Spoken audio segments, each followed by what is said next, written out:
Welcome back, everyone, to another episode of Energy Bites. John Calfean here with you today. This is actually, I think, the second or third time we have tried to record an episode with my wonderful guest, Onega Ulanova, founder and CEO of QMS2GO. Like I said, so just some history that you guys don't know. We have recorded this at least one other time, and I had technical difficulties on my end, so the file got corrupted. So Andiega stopped by yesterday to say hi, and she's in town. So I was like, hey, let's just go ahead and record this and do it. So thank you for making time and stopping by. Thank you so much for having me here, and pleasure to be here. And technical difficulties happen, so it's always happy fun to be back. Yeah. It's always fun on a technology podcast when those things happen. It's like, oh, technology is not always the best. They are. But yeah, no, we've talked a lot. Like I said, we've kind of done this already, but starting at the beginning, kind of who are you? You know, what are you currently doing now? You're the founder and CEO of QMS2GO. We can start there, but I do think there's a lot of you have a really cool story. And so we'll get into that, but tell people what QMS2GO is. Definitely. So QMS2GO is my new venture. It's AI assistant for quality managers, specifically in manufacturing settings. So basically we try to remove the manual work and busy work from quality managers and just let them focus on what is important. And our tool is not like replacement for the existing, even Excel sheets or more sophisticated ERP systems. We are just a tool for them to be more effective and save time. And the story of QMS2GO, I guess, goes back when I was quality auditor and quality manager. Actually, my entire career in oil field began when I joined a manufacturer in Shreveport whose API licenses were suspended due to non-conformances. So we joined this company, 5 of us, 5 new employees, plus 2 external auditors, just to rebuild the system from the ground up. And one of the reasons why their licenses were suspended because they had huge operations, global operations, and just one exhausted quality manager. So it wasn't feasible even to make sure that they comply with API Q1 and such. So that was like, for me, a bright moment, like, there should be a better way. Right. Then I stopped doing quality management, auditing, and consultancy because we launched our LA new product development team. And 10 years after, exactly last year, the same time, I went to visit my friends, owners of a machine shop, and I observed how the audits and quality managers do their stuff. They haven't moved forward. They moved backwards. It's like we live in such a tech advanced world. Mm-hmm. There are so many simple ways to do versus bazillions of notes which you will not be able to read. So that's what inspired us to create this QMS2GO. Okay, so let's break that down a little bit. Yeah. Talk about the auditing process for those who might not be as familiar with the manufacturing side of things. So like, what does that mean when I have an API certification as a manufacturer? What all does that? There's a lot of similarities too on the kind of software technology side with like SOC 2 and some of the different compliances and things like that. But it's incredibly important on the manufacturing side because these are the things that are being either the equipment that's working on the wells or the actual equipment in the wells. And so they have to have these certain standards or there's all kinds of problems that can happen from that. Definitely. Indeed, I fully agree with you that it's a critical process for the entire industry. So the research organization is American Petroleum Institute. It's one of the oldest organizations created by big corporations with the goal to standardize the equipment, to make sure that everything will be interchangeable. And when they started to create monograms, programs, meaning like setting up specific requirements for wellhead, like Christmas trees, pipes and such, they realized that there should be a way how to control quality. Yeah, because so it's everything from the type of steel that's used to how it's treated, how it's cooled, all the fun stuff. Definitely. So in 1980s, they released an API Q1 first version, which was very similar to ISO 9001. In essence, it's a framework how to keep quality consistent. It's set of standards, rules, things they need to pay attention to. So a company needs to have this quality management system designed. It's standard operating procedures, templates, and such. And then they will have audits from American Petroleum Institute. When an auditor comes to your facility, they learn about what you do, what is your scope of certification. Do you do just machining? Do you build just choke valves? Or you do piping, or you do threading? Then he starts to read your procedures, making sure that what you have in your procedures complies with what API Q1 states, how you approach supplier evaluation, how you approach evaluation of your suppliers, how you do customer satisfaction surveys, how you go about in-process inspection, how your designs are being verified and validated to make sure that every single piece of equipment which goes on a field meets at least safety standards, the minimum requirements. Because one mistake could cost millions in litigation and lives, which is not fun, right? Yeah. So auditor comes, reads these procedures, reviews all your processes, and then goes to actual shop or field to evaluate if what you have said in your procedures actually being executed on the field. We talk with people, machinists, welders, QC personnel. We review records going back up to 2 years. And by the end of the day, we advise. So auditors do not make decision. They provide suggestions to API, either to grant certificate or licensee to apply quality mark, or we issue non-conformances and or advise company for suspension. And company then need to address non-conformances within, I think, 60 days now. And after that, they will be preparing for the next audit, which will take place either next year or in 3 years if company has a monogram.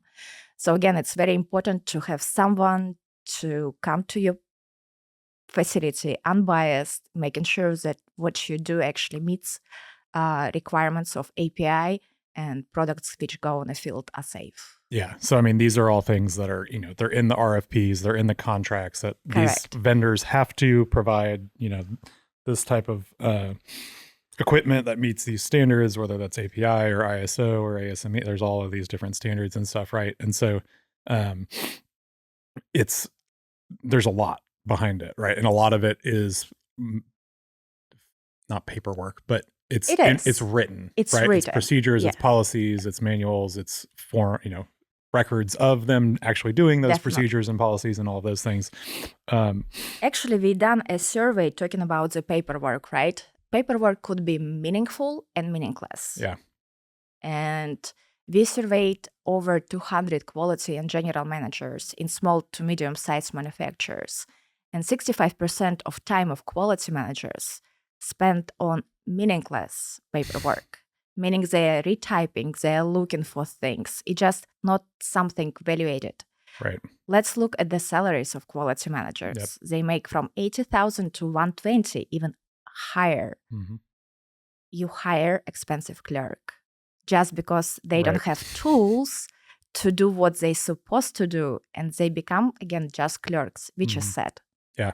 No, I think everyone is, so there's every kind of article out there under the sun about AI, taking people's jobs and things like that, but sure, that happens, right? And it will continue to happen in certain aspects. But I think it's not just like you flip a switch and it happens overnight. But 2, it's a transitional kind of step change, and there's all these new things that happen to do that. But one of the first things that happens, in my opinion, perspective, is we automate away the things that people don't like doing anyway, most of the time, right? And so it's like, hey, if you can take that person and give them back 60% of their time to go do the things that you can't have a computer do, that's the goal, right? Like, I agree. And also, I have so many stories, again, throughout this year as we were talking about our tool, and not only. I do feel that people who are very scared of them losing job are not well qualified to do their job at the first place. AI by no means will replace you if you are value add, if you can think, because AI can do that much, but not critical thinking, Right. not creative thinking. So one of the stories I have one of my fellow quality consultant, and he was like super against my tool, and we had maybe 10 conversations till he had that aha moment, like, I can charge more, I can do You can less. do way more Yes, with less. I Exactly. can do way less, charge more, because I will be able to focus on real improvements. Mhm.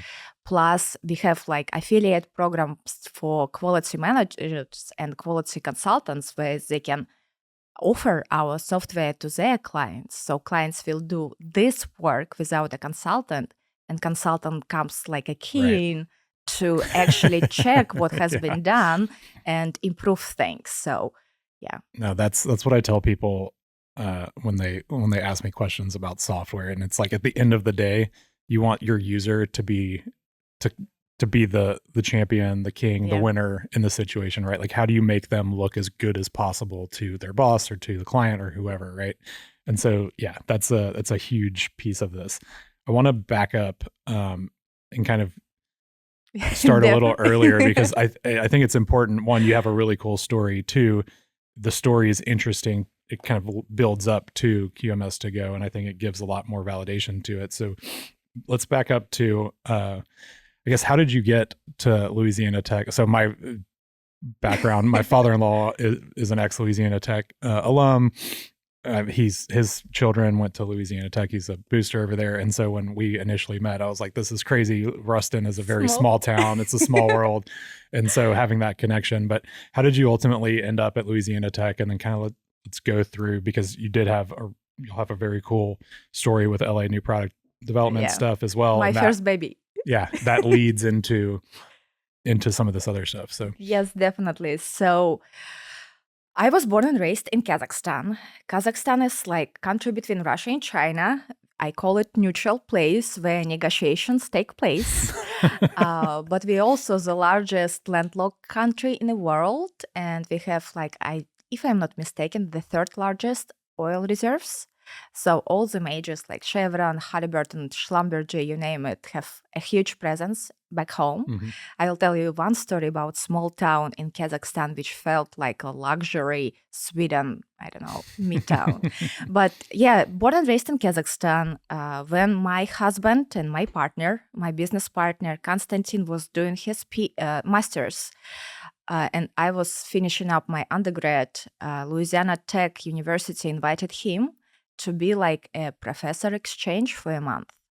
So at the time, Louisiana Tech University had strong partnerships with our university back home. So after his visit here, he was offered to get his PhD in mechanical engineering, material science to be more specific, at Tech, and I just graduated. So his dream was to get to the US. My dream was to continue living my life.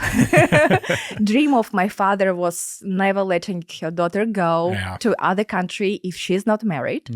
So we were dating 2 years back then, and we got married and moved to the US. What I was able to do in English when I moved back in 2010 was smiling. So that was the most, simplistic and more powerful language at that time.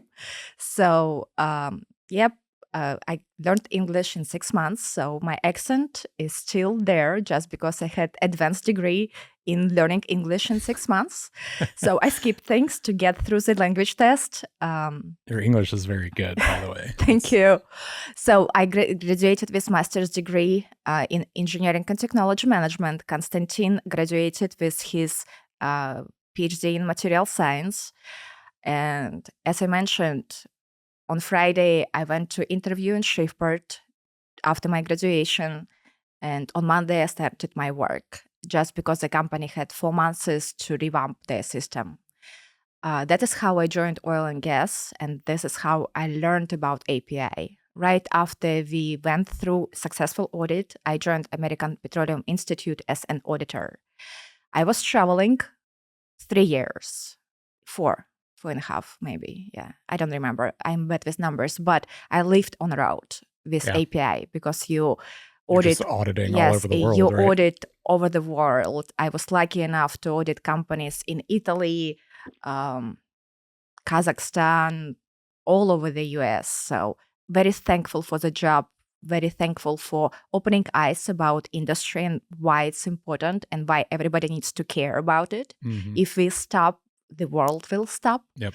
So, and Konstantin was research and development engineer at the DXP. So he was designing huge centrifugal pumps for refineries. And one day I was driving and I was talking with my husband, and we are done for working for others. Like, we have our product development student organization. We receive recurring revenue, so we already generate some revenue. We have savings, like, hell, let's do it. We always wanted to be entrepreneurs. We were entrepreneurs back home, so that's the time. And in 2015, we quit our jobs and started product development company in Shreveport, Louisiana. So I think actually we are still the only one product development company in Louisiana. And funny enough, we have quite a few customers from Houston, and we love it. We moved from Shreveport to Ruston thanks to Louisiana Tech Innovation Team. They built a huge building, new enterprise campus. I hope you will come one day. Nice facility, very safe, professors close by, interns close by, so we love it there. And yep, when we were discussing our opportunities to come back to Ruston, I was joking with, at that time, Chief Innovation Officer, that I need you all to work on the airport here. So we have a private airport in Ruston, and sooner than later, last week, we had a customer flying on private jet to see us. That's from awesome. Houston, actually. So I was like, I told you, you need to renovate it. Like, first impression matter. Yeah, it's a weird, if you build it, they will come kind of situation, right? Where I got my undergrad in University of Arkansas, Northwest Arkansas has the Walmart headquarters, and a lot of people don't know this, but if you sell something in Walmart, you have to have some sort of office in Northwest Arkansas. And so the Northwest Arkansas airport is basically, it's a public airport, but it's basically Walmart's executive airport. And so it's like having those things that even just like little infrastructure things really do help or can hurt when in your entrepreneurial kind of journey when you think about those things. So it's funny to think about the Walmart. So as product development company, we need to maintain relationships with retailers, specifically buyers, right? Because we launch our own products, and as well as our customers, we help them. So while building relationships with Walmart buyers, I learned a couple of years ago that most of their buyers and more executive and managerial positions got an offer. You either move to Arkansas or you quit. Yeah. So right now in that area of Arkansas, it's super cool. And they have one of the Walmart, I think, grandson or something. He's very into biking. And if you like to... Yeah, there's a bunch of mountain bike trails and stuff up there. If you're into that, you definitely need to check that area. Plus, he supported several bike apparel companies and I think bikes itself from Italy. So they have headquarters there too. Yeah, that's cool. No, that's, Walmart tends to get a bad name as this big corporate overlord and stuff, but a lot of people don't know a lot of the things that they do for the local community. And not only local. So one of the stories, so what product our LNU product development does. Like, because y'all have a lot of, y'all have done a lot of You've got a lot of really cool products. Walmart. And So basically companies,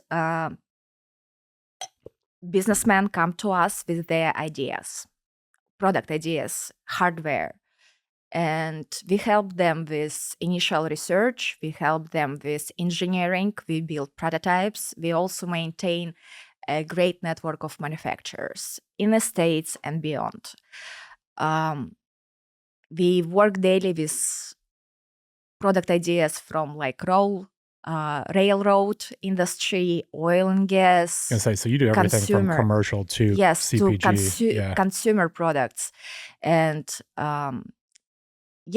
we've been doing since 2015, and one of the products we have built, it was actually a concept design for Cajun Navy. I'm not sure if you're aware of such organization, but guys do a great job. They rescue people. Yeah, they were a big player during Harvey down here in Houston when everybody was flooded. The Cajun Navy came over because they've got all kinds of good fishing boats and supplies and resources for amazing organization, founders, great people. Rob, hi if you will watch it, but we helped them to design a concept for their camp.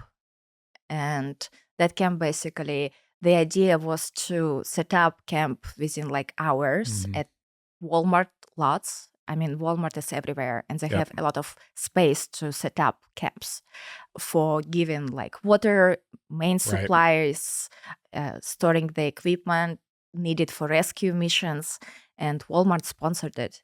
So they pitched to Walmart our concept. I mean, we kind of work for hire. We don't own IP, but we helped them to design it, and Walmart helped to sponsor. I don't remember the exact number, but it's like 1,000 how many people were helped using this concept, and Walmart support was huge. So they support not only Arkansas companies, but no, for sure, Louisiana, Texas, you name it. Yeah, shout out Walmart and the Walton family. They are great. Absolutely. So let's get into the product stuff because yes, sir. So I mean, your husband was designing centrifugal pumps, right? So like very industrial, application specific. That being said, I almost, as an engineer who hated material science, if you can understand it at that level where you're able to design like industrial equipment, then you definitely have a very strong understanding. And from my perspective, it's probably almost easier to get into the product, the consumer product, to a certain extent. You have there's just different things you have to worry about, right? And balance. But, you know, how has that been? Because I think, you know, because y'all still have it, y'all still operate it. Definitely. It's still functioning and stuff. But kind of walk me through how you went from, you know, designing and building products to going back to the auditing and in compliance, and then now you've got an entire company around it. I want to talk a little bit more about a couple of products because I do believe some of the listeners might find it very interesting. So Konstantin is great in engineering, mechanical and electrical, not talking about material science because that is his main and core expertise. We were lucky enough to find a great team of industrial designers because he can do engineering part and he can execute it well. But we also need to think about consumer stuff, usability. I was going to say, that's a very different thing, right? Like it's different from a manufacturing and from an industrial standpoint, right? Like it's not as big of a deal. It's a pump jack. It works. But how it looks, who cares? Right. From a consumer perspective, completely different. And then you also have to get it, you know, both of them, you have to manage, you know, longevity and life cycle and how much for maintenance and all that. But then also on the consumer, now you have like this volume. Yeah. Like you can charge a lot for these big things and you don't have to sell as many of them on the industrial side. But then on the consumer side, typically you have way more volume. So now you have to figure out the scaling and you get into the actual production and manufacturing side of it. So that is a team. You are as good as your team. And we are lucky enough to have a great team who merges all this expertise.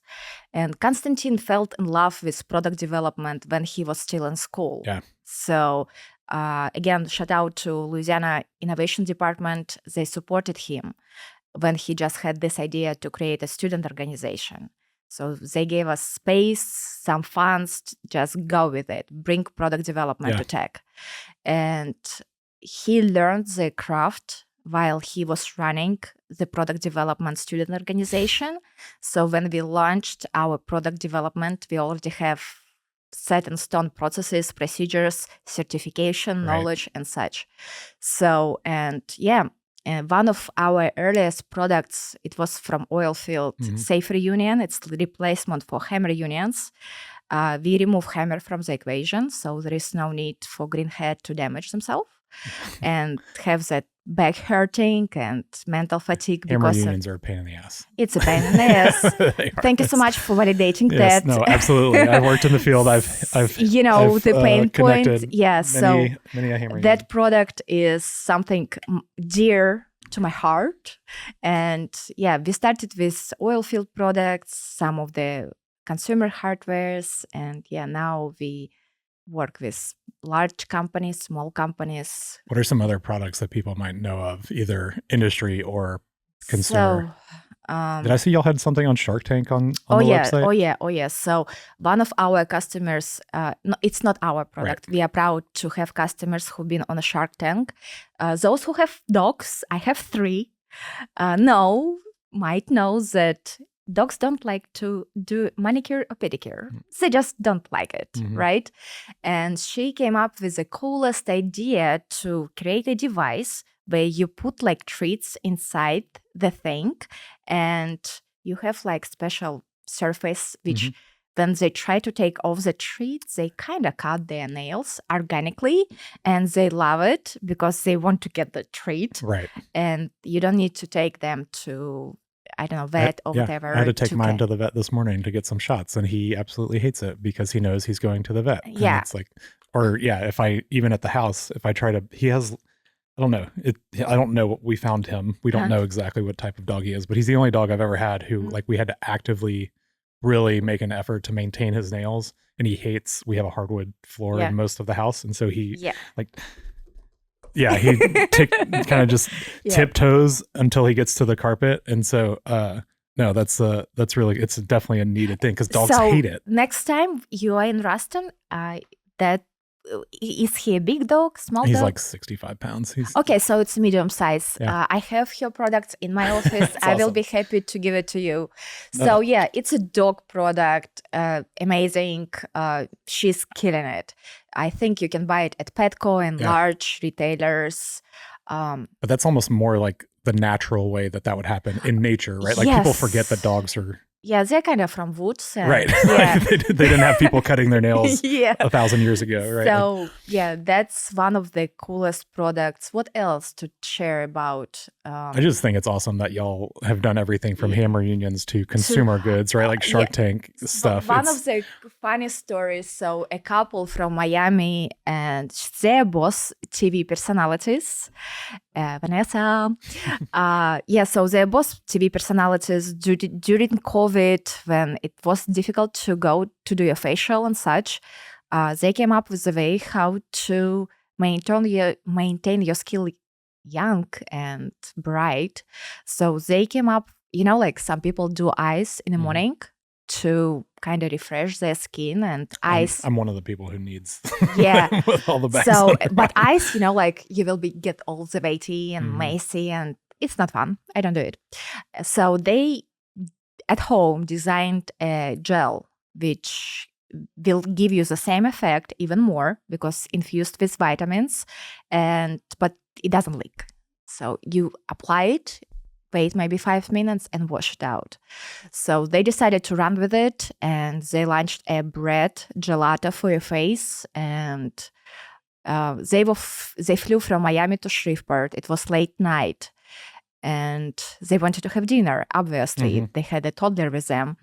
Did you go to the casinos? Or? They actually stopped at the Hilton downtown. And they were very upset because the kitchen was closed. But one of the housekeeper recognized him because he's like a superstar. It's like Good Morning America, but for Latinas market. Okay. So most of the Latinas know him. And they made a special exemption for him. They cooked them chicken and treated them well right after hours. So they were like, wow, we never heard of Shreveport. Yeah. But now we love it the most. Yeah. Now the people of Louisiana as a whole it's another story. Yeah. That's awesome. So how different is it building for, like an OFS or an oil field manufacturer versus like a consumer goods from y'all's perspective? And then I'm going to ask you some tech questions about that. Yes, definitely. That is a great question. We currently work with one of the federal agencies even. So we have like private inventory, let's call it this way, companies, corporations, and now federal agencies. And the approach we take is the same. Even like within corporations and federal agencies, they have the same pain points. Right. They're unclear about the process. And yeah, it's different from the engineering perspective. It's different from usability, like how you survey users or how you introduce product. But when it comes to the product development process, it's kind of the same. Due to that, actually, Konstantin wrote and released a workbook with our 3D ideation process. So it might sound weird, but the approach we take, it's similar when it comes to framework. Yeah. What you do first, it makes then sense, right? what you do next. Especially as an engineer. We like to proceed. We like procedures. Yeah, we love standardizing things. Kind of interesting.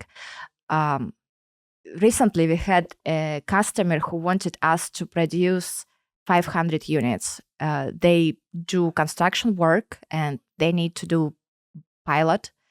And 500 units as prototypes, it's not usually often we do. Right. My engineers got bored. They told me, like, we don't want to do the same thing over and over again. Times, So we already built this within the team, that everything is something new. You never know what you will work on maybe in 2 months.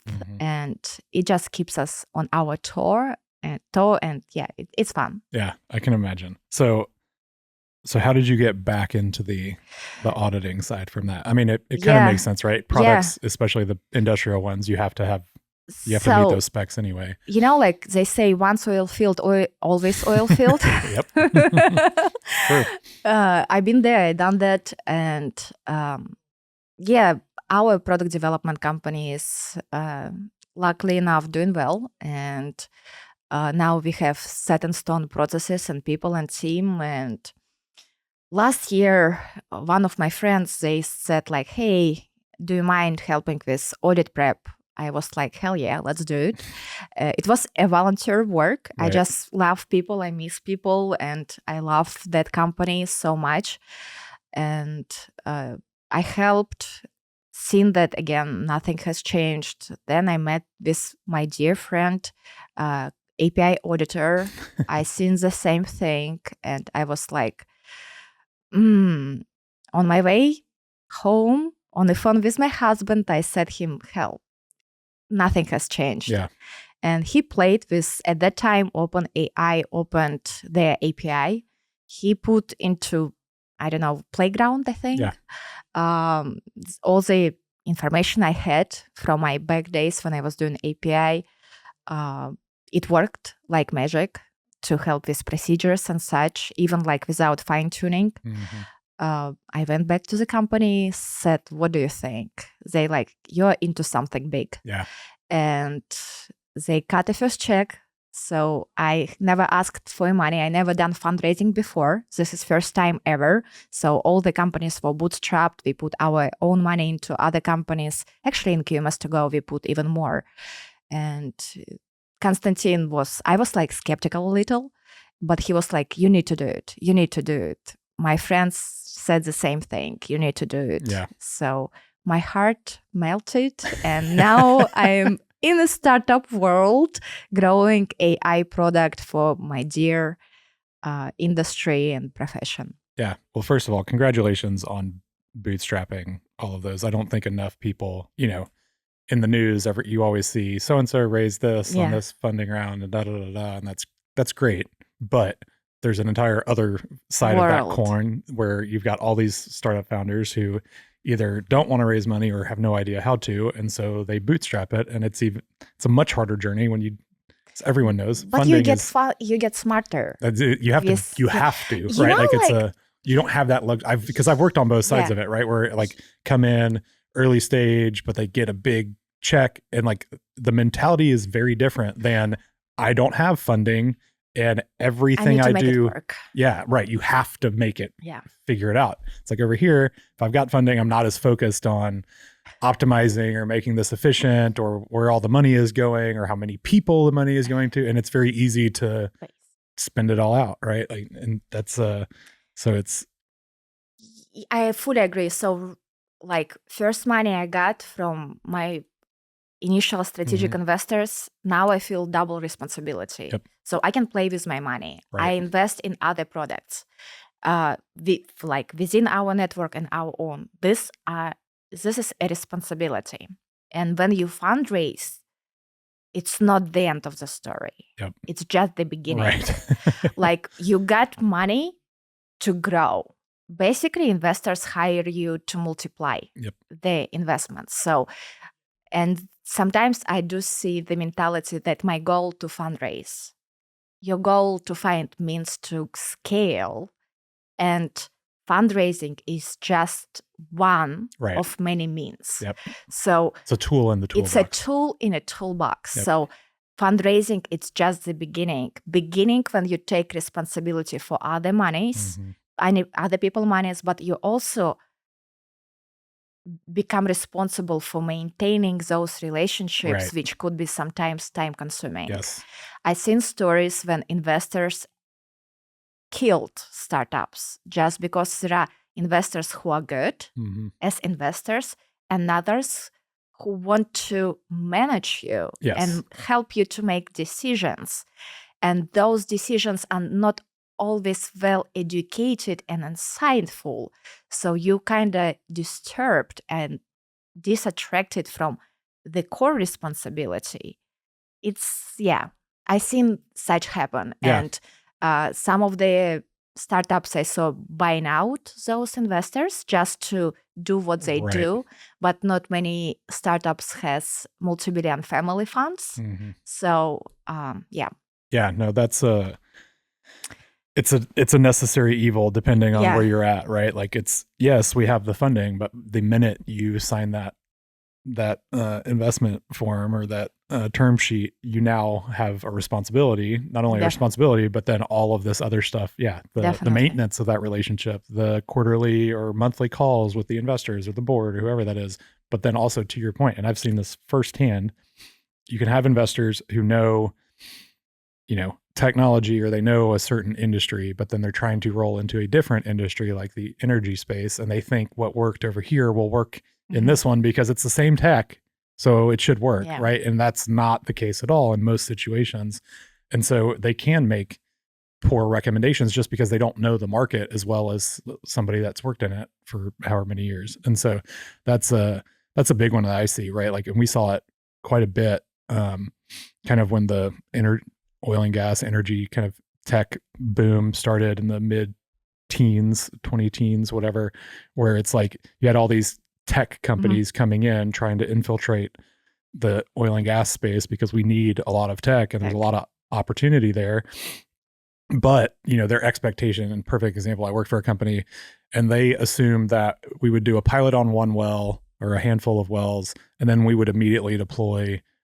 Then we would work into deploying across the entire company. It's like, that's not how this industry works at all. You'll do one or two wells, and then maybe you'll do a pad, and then maybe you'll do a basin or a field, and then they slowly scale up, and then maybe you're just in that one group. And now it's your responsibility to figure out how to get to the other assets or into other groups. It's not just going to organically happen overnight where they're like, okay, yeah, we're going to go from 0 or 1 deployment of this to 1,000. That's not how the industry works. That's not like, software in the SaaS world.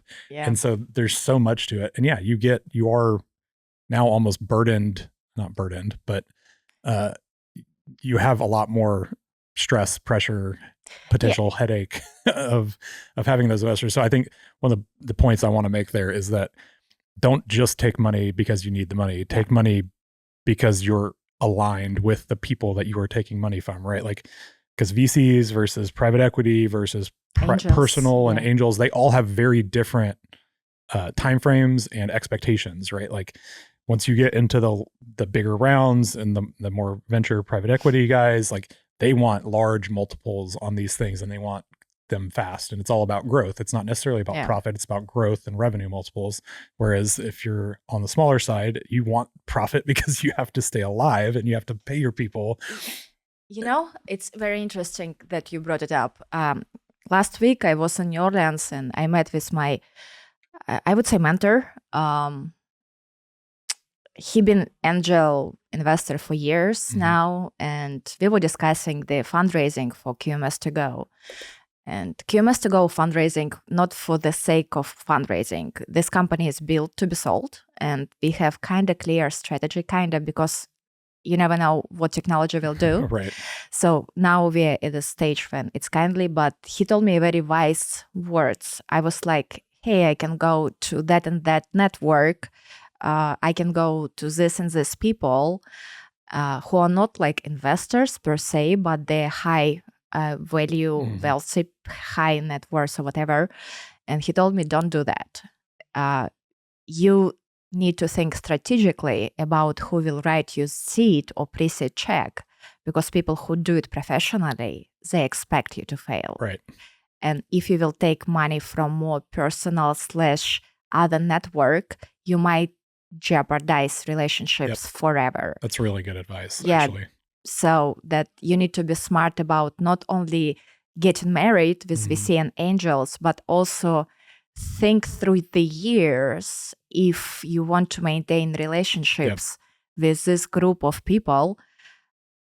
So if you do, like, again, expectations in your mind versus their mind might be different from those who are seeding you. Yeah, no, expectations and timelines, right? Are the two big ones. No, that's such a good point, right? Like, especially in the energy space, right? Like oil and gas investors, at least private ones, typically they're investing in minerals or production, and they expect to see ROI. And they expect to see it rather quickly, generally speaking, right? Like they expect a monthly check from their distributions, from the production or whatever, where it's like a tech startup is going to want to do like a safe, and it's going to be a long-term thing, and it's going to be on an exit or an acquisition, not on future revenue. True. So, like as I'm learning the startup world, right? A couple of weeks ago, I was at the angel pitch, like angels come together to hear for a pitch to invest. And there was a company, and she's been in business for 9 years. She makes good money, but she's not profitable. And time to market and time to exit and revenue is crucial. Even though she makes revenue, right? Investors are very skeptical to cut another check because it's been 9 years. Right. She's not profitable. There are maybe 3 to 5 years to potential exit. It feels like it's more of the, like regular family business where you just cut the negatives and red light with investors' money to cover. So even like if you are raising money and if you are not, you need to think about your bottom line. Well, yeah. Well, and that's the other, like, because I've seen this firsthand as well, where it's like the startup mentality is either growth, exit, acquisition, whereas like a small business is not about, they want to grow, but they want to grow because they want to increase profit. So there's also different ways to do that, right? You can reduce costs, you can increase revenue, but it's just a very different mentality, right? Like my experience with small businesses, they're much more conservative in their actions. They want to make sure they're managing cash flow. Profitability is at top of mind because that's how everybody gets paid at the end of the day, right? Whereas in a startup, it's all about growth and, new users or new revenue or the growth rates. It's all derivatives, right? It's all rates of change. Whereas a small business has a very different, and that's okay. I think that's the thing. Okay. People just need to understand, like, there are these two things and it's okay, but just understand which one of them you're in or you want to be building before you kind of get too deep into it, because then it's much easier to understand which way, like how to prioritize if you have a good understanding of which one of those paths you're going down instead of trying to figure it out along the way. So if you decide to go like startups call for reasons, you need to grow fast. And there is no weekends in essence in this world. But you put into it for 5-7 years and hopefully, I mean, we live in the US. Everything pays out. You get what you put into it, period. So, but startups, you reserve 7 years to hustle with the hope that it will pay off one day. So that is just the reality. And not everyone built for that. For sure. That is absolutely because the truth. it's emotional ups and downs within an hour. You also have to have a risk tolerance Yes. too, right? Like I think that's another big differentiator between the small businesses that I've worked for in the past and the startups that I've worked for in the past, right? Like the startups are more likely to take risks because it's risky to have a startup as it is, right? Like there's a minimum level of risk threshold that you have to have just to start a startup, like out of the gate, right? And so that's we feed from adrenaline. It's true. Coffee and adrenaline. Yeah, it's very true. So coming back to QMS, talk to me about who are your users, who is your target audience, and how are they using the tool? I know you said you've got 5 beta customers right now. Let's get into some of that and kind of highlight it, because I'm a super LLM fanboy, and so I'm super bullish on LLMs. I love that this is a product using LLMs, and so let's get into it a little bit. I'm boring to talk about technical details, we don't have because to get I too am deep technically. lucky enough to have team behind me who does the training. But one of the strategies we took from the beginning, we are LLM agnostic. We are fine-tuning using various methods, and we play not just with OpenAI models, but also others. I do actually like Amazon Bedrock, but my team doesn't. We will see. Anyhow, so we are fine-tuning our model and building new tools within our product to assist with daily activities of quality managers. So I'm like an NOV quality manager. Yeah, so how does this work for me? One of my first, and I guess my first company, it's metering equipment manufacturer who built like the metering devices to see how much oil and gas were sent to refinery. So she used our tool to reply to API non-conformances. So again, API audited her. Yes, they API gave her audited. list. They gave her a list of 14 non-conformances, and she used our QMS2GO to reply in official way to API, because we trained on specific requirements API has on the structure, format, information, and such. She also created also training material and training records. She done the educational activities within our QMS2GO, updated procedures, created training records, done evaluation, and it took her 2 days. And yes, 2 days, I'm sorry. And if she would do it without our tool, it will be at least 14. Yeah, I was going to say weeks, probably. Yes. So it's 2 weeks without our tools, 2 days with our tool, and without manual work, without hassling. Like when you update SAP or procedure, you need to create quiz, then you need to send this quiz. First of all, you need to train the personnel affected by this change.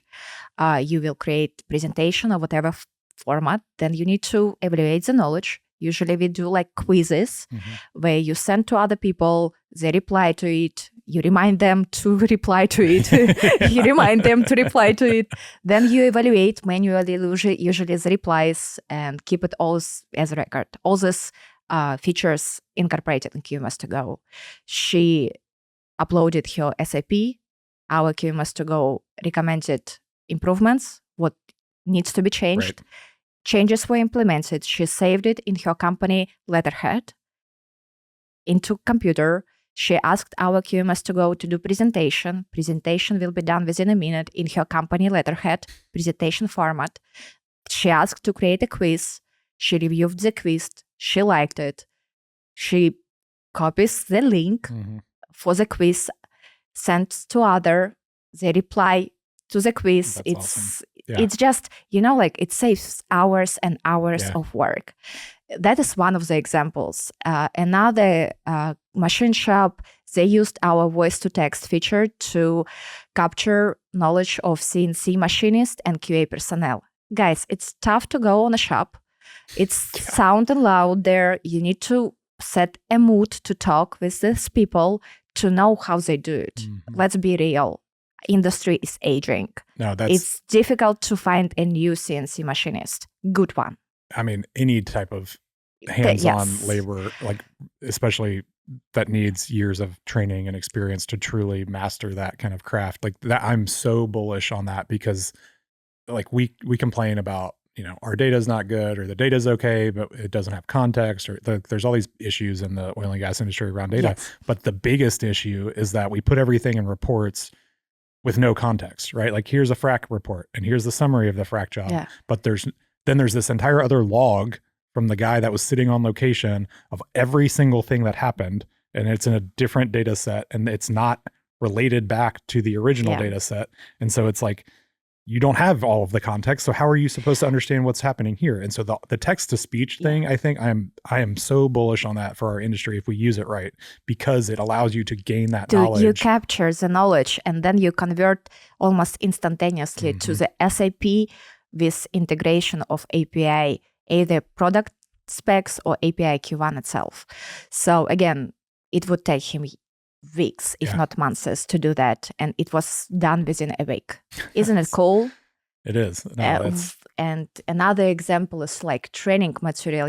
Like I haven't expected that the training materials for quality manager will be such a big hit, but she uses to create presentations and video. So we can create, we use Synthesia API, but it's useful for them. Right.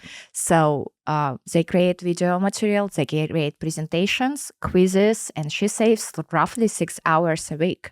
Again, 6 hours a week. It's quite a lot. It's almost it's 20% of your week almost. Yes. So that is a couple of examples of how people already used it. We have like the entire product map. And what's funny?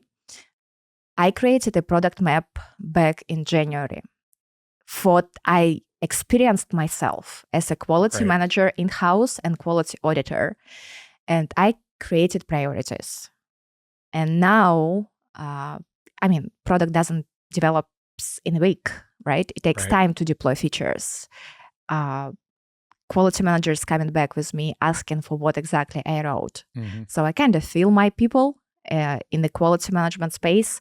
So we are slowly but steadily deploying all these features. I think those are some of the best apps and software, and it comes from the end user, right? Yeah. Like I know all of the problems because I used to do this and I hated doing X, Y, and Z. So therefore let me automate X, Y, and Z. And I'm kind of spoiled in a sense that my beta users, I'm so thankful for them because they send me reports. They send me what they like, what they don't like. They've been honest, like this thing doesn't work. This thing bothers me.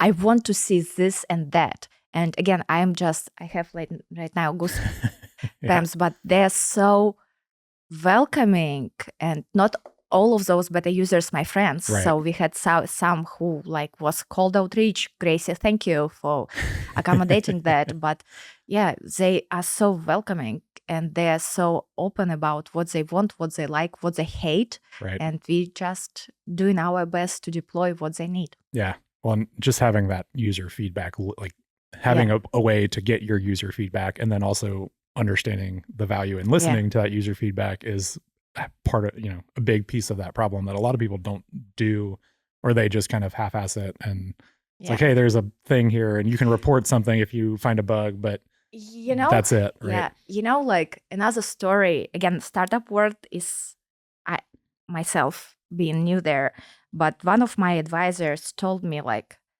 make sure that when you get a beta user, you are getting a better user, not for the matter to show a stat to your investors or pitches, because there are two types of beta users: those who are just numbers and those with whom you want actually authentically build relationships and problem solve. Yeah, they're the power users. Yes, passionate so ones. there are two type of beta users when I guess startups pitching and investors listening. So I'm lucky enough that we were able to get those beta users who actually care. Yeah. Well, I think that's also another way to gauge the value of a product out of like whether there's a need for it, right? Like if you have beta users that are giving you feedback, whether you ask for it or not, and they're highly engaged and stuff, then there's clearly a market for something that, right?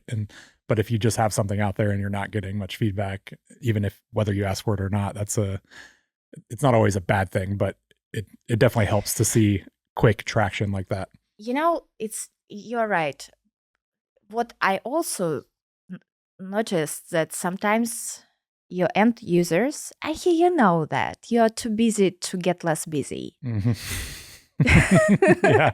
This is a tricky part when you have a tool to help them get less busy. Right.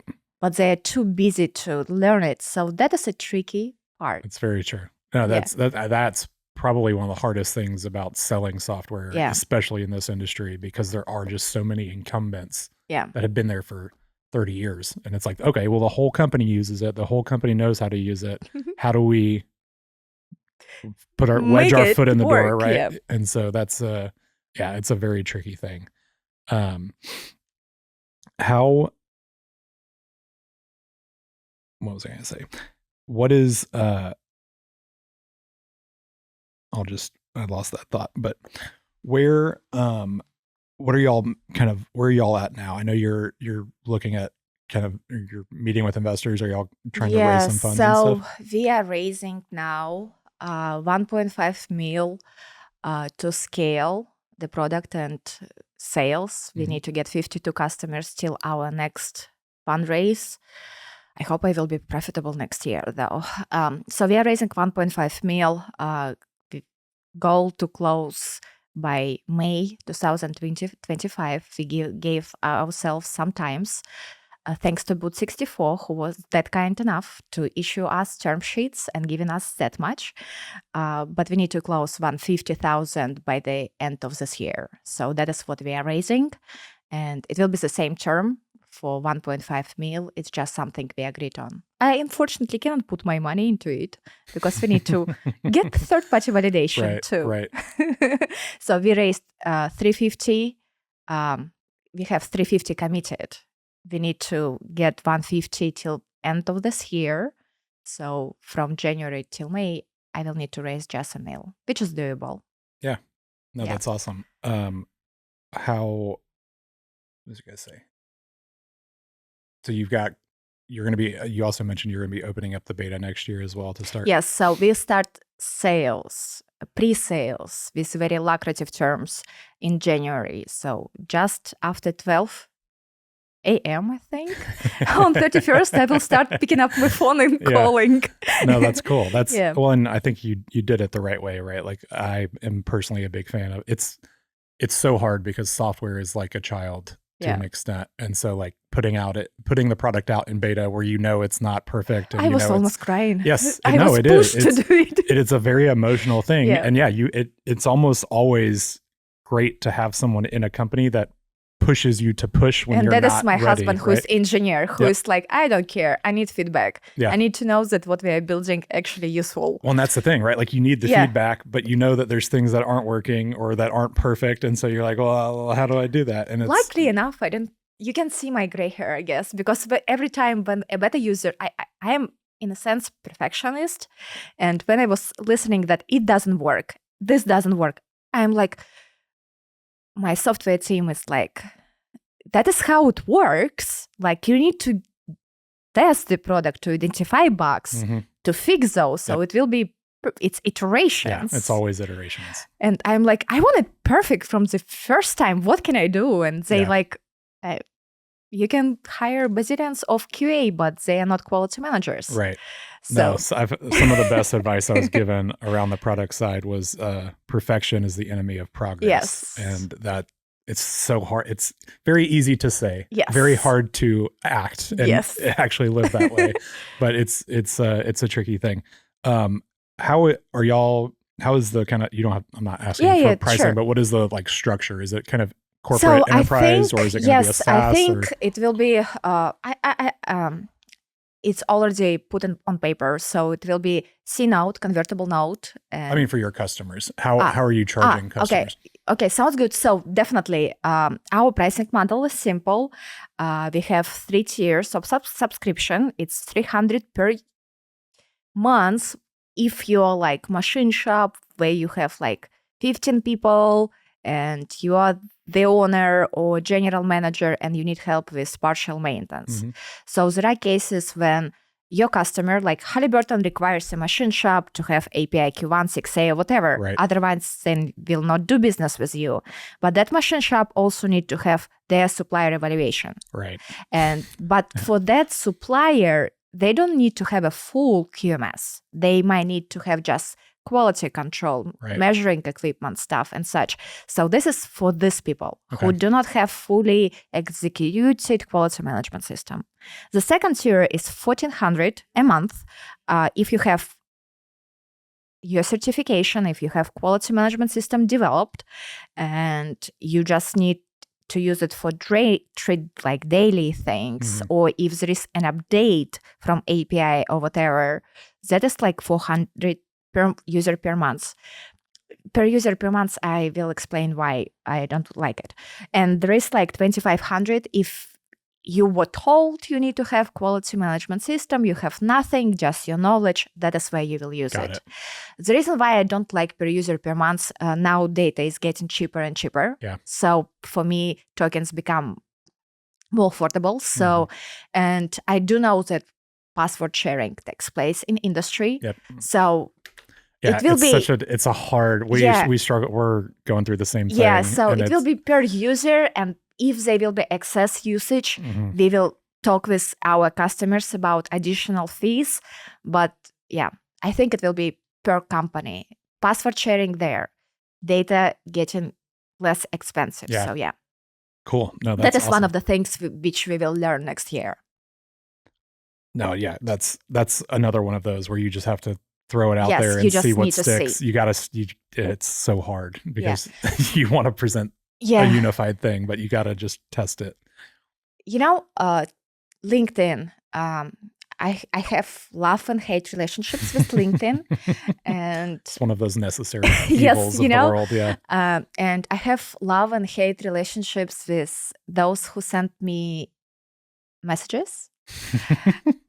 Why love and hate? Because recently we deployed a couple of AI automation tools, Luna, one of them, and I started to get great return. Like we properly, I guess, formulated the value prep of our tool, what we are building. And again, it will be better using, we give you the best deal you ever could imagine. And yeah, AI works even in cold outreach. Yeah, no, that is, it's becoming, it's almost scary how good, like I got one the other day and it was like, oh, I recently saw your podcast with so-and-so, and you could tell they scraped my LinkedIn and used some data from that to formulate the email and stuff. And it's like, that's good. I read recently HBR, Harvard Business Review, published research data where they were asking specifically B2B sector about their relationships when they get AI generated emails, LinkedIn and such. And the prevailing majority said, if this message relates to what I do, I'm okay with that. It's just like ads to me, right? Like I don't care if I'm given an ad that is like, it's Christmas time, I'm getting all different ads for all kinds of stuff. But if it's something that my kids or my wife or my mom or whoever might actually want, then target me all day long, because that's how I discover new stuff. But if it's just junk, right? Like I think that's where it's like, the automated piece of the DMs was super frustrating up to this point almost, because it wasn't personalized, or it was like very poorly attempted to personalize because the tech wasn't there. But now it's like, understand who I am, and if you offer me a service that I could potentially use, tailor the message, and why not? Yeah, absolutely. So all right, so we just blew through an hour, which is awesome. So normally at the end we do like a speed round. I'm gonna modify it and do a little Louisiana Tech speed round. So everything's gonna be Louisiana Tech themed. What's one place that you would recommend someone to go visit while they're in Ruston? Either it could be a restaurant, it could be just like a monument, it could be whatever. Valley Tower. So we have a huge for Ruston, 16th floor building, and on the 16th floor where president sits, the best ever view of Ruston itself. So it's very eye-opening of how small yet big Ruston is. So definitely visit that. So campus itself, it's nice, but on top, cherry on top will be that. What's your favorite restaurant either in Shreveport, Ruston, or in Houston? Oh my God, That was probably too broad. Houston alone is hard to pick. No, actually, Houston will work. Well, that's why I threw it out there, because Houston has a huge... so look at this. The last 6 months... Are there any good Kazakh restaurants in Houston? No. So yesterday I went to a Turkish restaurant. It calls Raja. I never been in... I haven't had any Turkish food this good ever before. Even in Istanbul, even like the best resorts in Turkey. That was the thing. But the tricky part, which Konstantin told me yesterday, fully out, I gained 20 pounds this year. That is what startup does for you. The weight and the gray hair, that's a definitive sign of startup life. So we changed our diet. So we started to eat more turkey and rice, and it's more like on a low level of spices and colors. So maybe yesterday I tried the spices and colors and butter, but it was the best, like seriously. Yeah. I do like fancy stuff. I did like Raja fancy. Is the name of that place? Raja? Yes, Raga, yeah. So, and it's like, like the best place to eat Mexican food is somewhere in nowhere. Right. That was the same deal. Yeah. Yes. That's awesome. So, yeah. That's one of my favorite things about Houston is that it has some of the best food in the world. Yes, sir. So, Raja, and it's amazing. 4.8 Google reviews, and they were correct. Yeah, that's no, Houston. The Houston food critics can be very critical because we have such good options. Yeah. So that's awesome. What's your favorite thing about running a startup or company out of either Louisiana or Ruston in general? Oh, whoa! I love it. You can do this little in Ruston, but you can do anything from Ruston. Yep. I spent 8 minutes away on traffic. I don't have any distraction but work. Yeah. I do have luxury of having one of the best professors around me. I was going to say, it sounds like law tech is very... dominant in Ruston, yeah. Right, but they're also very supportive of the startup technology kind of community. Yeah, definitely. And helps. Tech saw our progression. They're like family. Yeah. They saw me when I smiled in English. That's pretty awesome. Yeah, we support and love each other. And Ruston is home for quite large companies serving the entire country and world. Yeah. So we have one of the engineering firms which helped during the Katrina, and they done the majority of work to restructure and such. So Ruston is it's small, but mighty. Yeah. No, that's probably one of my favorite things about just the oil field in general is you have all these towns that have, they're small towns, but like the stuff that they're doing, whether it's engineering or product or whatever, is very large. It's international type work, right? We will have bikes soon in Ruston, which is super cool. Yeah. All right. Last one. Where is your favorite place to either eat or shop in Shreveport? I don't do shopping. Eat. Kai Mexico. So we have 2 places in 3. Yes. I do love food in our petroleum club. Y'all have a great petroleum club in Shreveport. Yes. I do like their lunches. When it comes to like street food, we have a great place called Key Mexico. Mexican food, but it's, like this very modern twist. And we have a Remington Hotel, which is great place for like happy hour and drinks and talks. It's very, it's a boutique hotel with nice bar, very like ambient environment, and the owner is just cool. That's awesome. Yeah. All right. Well, we're at the end. How can people find you? How do they reach out if they're interested in definitely beta testing or investing, hopefully? Yeah. LinkedIn is go-to place. Our website, QMS2GO.com. The number 2, right? Yes. They have my cell number there. So I'm at the stage as startup owner. I am answering calls myself, or it goes to my voice message and I return it back. We are That's not awesome. at the stage where I can put my assistant to do it. I need to have that. I need to hear. Yeah. I need to hear intonation or things which might be interested. So I'm Absolutely. always out and about, and Yeah, you travel a lot still, right? Oh, You're yeah. all over the Oh, place. yeah. So Oh, yeah. that's good. I assume you're in Houston a decent amount too. Yes. So right now I share my time between Ruston, New Orleans, and Houston. I love all these places. Houston is where I became adult. New Orleans is a great growing community of entrepreneurship. In New Orleans is just a different planet. I was gonna say it's its own country. Yes, basically. its own the same as Houston. Yeah, Like, that be is true. realistic. And Ruston is, place where I can focus, execute, prepare, and then go. Yeah, that's So, awesome. Yeah. Onega, thank you so much for coming on. Guys, if you're interested or want to reach out, be a part of the beta testers or even investment, please make sure to find her over on LinkedIn. We'll put everything in the show notes here. And that's it for us. Hope you guys have a happy holiday season. We're probably going to be taking a break here the next couple weeks for Christmas and New Year's, but we will see y'all next year, hopefully, maybe sooner. But we'll see y'all then. Appreciate it. Thank you so much.